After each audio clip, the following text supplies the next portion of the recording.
Hey everyone, welcome to Logan's Mosh Pit. Glad to have you here. Do me a favor and please subscribe if you haven't already.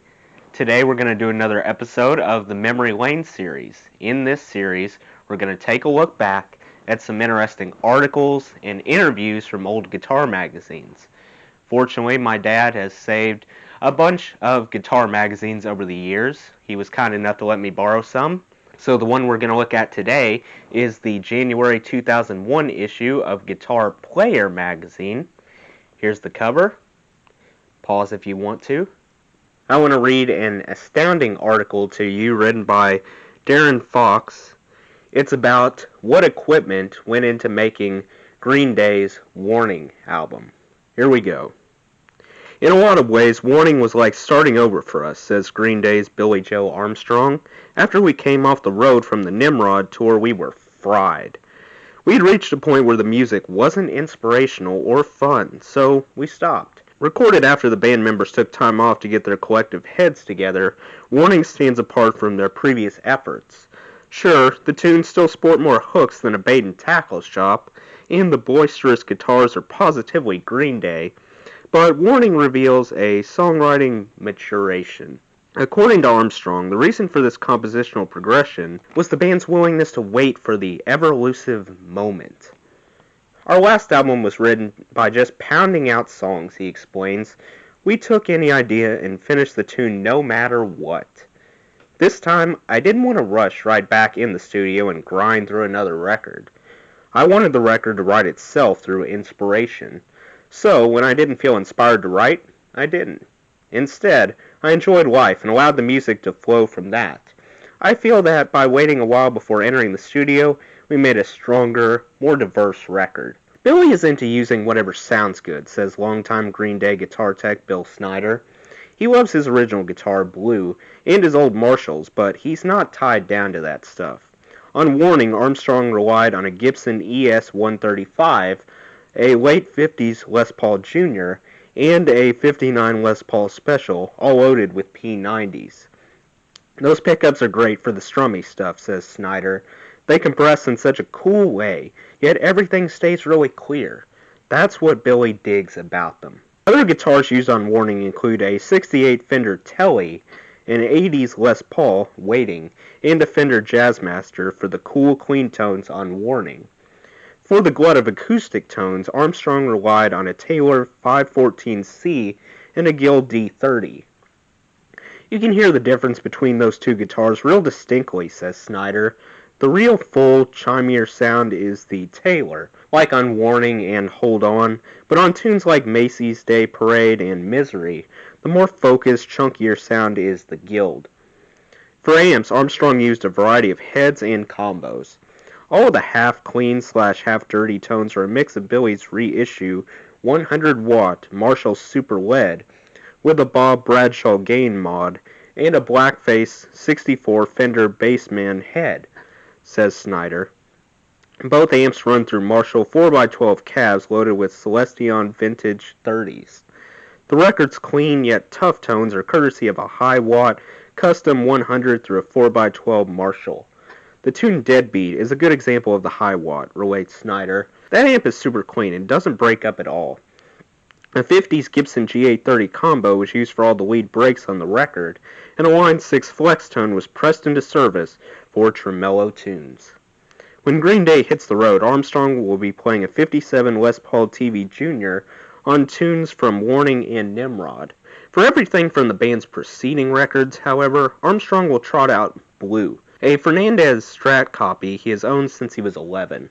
That guitar is in semi-retirement, says Snyder. The neck has been refretted so many times, and the last time we refretted it, it was tough. There's not much fingerboard left. Armstrong will also use Fender custom shop guitars that sport Tele bodies, but are built to Blue specifications. They share the same neck profile and weight, and the Seymour Duncan JB humbucker is slanted at the exact same angle. From his Shure Wireless, Armstrong's signal goes to a Bradshaw custom audio splitter. His signal is then split 3 ways. 2 outputs go to dual 100-watt Marshall Super LED heads, one known as Pete and the other called Meat. Both amps sport gain mods by Bob Bradshaw, with Meat having slightly more gain. Each of those amps through its own 4x12 cab makes up his main distortion sound, says Snyder. A third output from the splitter goes to a custom Audio Electronics 3 Plus preamp for his clean tone, which is powered by a Marshall Power Amp. The only effect is a color sound tremolo. The track Misery, with its French Cabernet feel and Meraki horn solo, is perhaps the most bizarre tune the band has recorded, and it speaks to Armstrong's desire for diversity in the band's punk ethos. The conceptual evolution is also evident on Warning's first single, Minority, which begins with a Mason Williams-type acoustic intro, and on the raucous Jackass with its very non-punk element, a sax solo. Yeah, we debated over that one, admits Armstrong. A sax solo in a rock tune makes most people cringe, but that song really called for a Clarence Clemons-type rock and roll solo.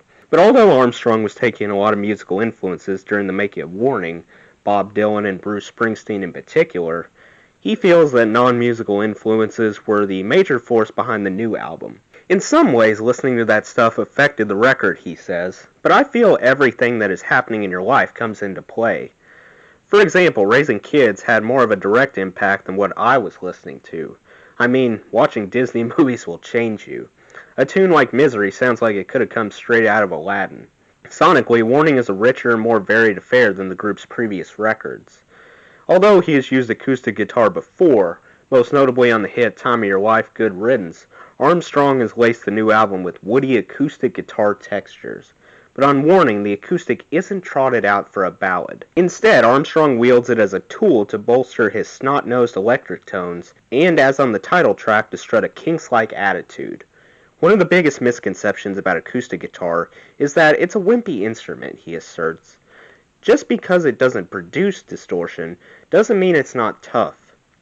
Look at Dylan.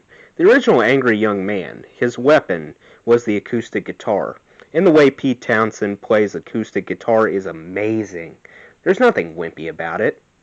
Armstrong's deft electric rhythm work is immediately distinctive and puts him in the power chord pantheon with the likes of Johnny Ramone and Steve Jones.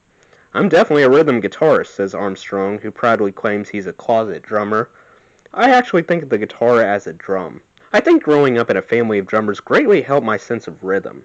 I actually have more favorite drummers than I have favorite guitarists. Armstrong's debt to Johnny Ramone's chainsaw guitar school is obvious, but he also gleaned attitude lessons from a decidedly non-punk source. I love the first two Ozzy records, he explains. Listening to older metal at an impressionable age taught me one very important thing. Don't fear your instrument, attack it. On Warning, Armstrong's electric guitar tones are punchy and aggressive, yet they sport a leaner quality, with less saturated distortion and more toothy presence than is evident on the group's earlier records. A lot of that is due to the fact that I'm mostly playing P90 equipped guitars, he says. I like the sound you get with the P90s. They're clean but tough sounding. They also make you a better player. You can't hide behind a wall of distortion. On previous Green Day albums, the group worked closely with producer Rob Cavallo to hone their signature sound. According to Armstrong, Cavallo was often considered a fourth member of the band, but on Warning, Green Day took the helm and handled the bulk of the production duties with only occasional assistance from Cavallo. Rob is great as the sounding board, and we needed him there for reassurance, explains Armstrong. Occasionally, the studio would drive us crazy, and we found ourselves overanalyzing arrangements and tones. That starts to be counterproductive. Rob was good at making us take the microscope away. Well, that wraps up today's article. Let me know what your favorite Green Day song from the Warning album is in the comments. That does it for today's video, guys. I hope you enjoyed. Make sure to like, comment, and subscribe if you haven't already. I really appreciate the support. I'll see you next time. Until then, rock on.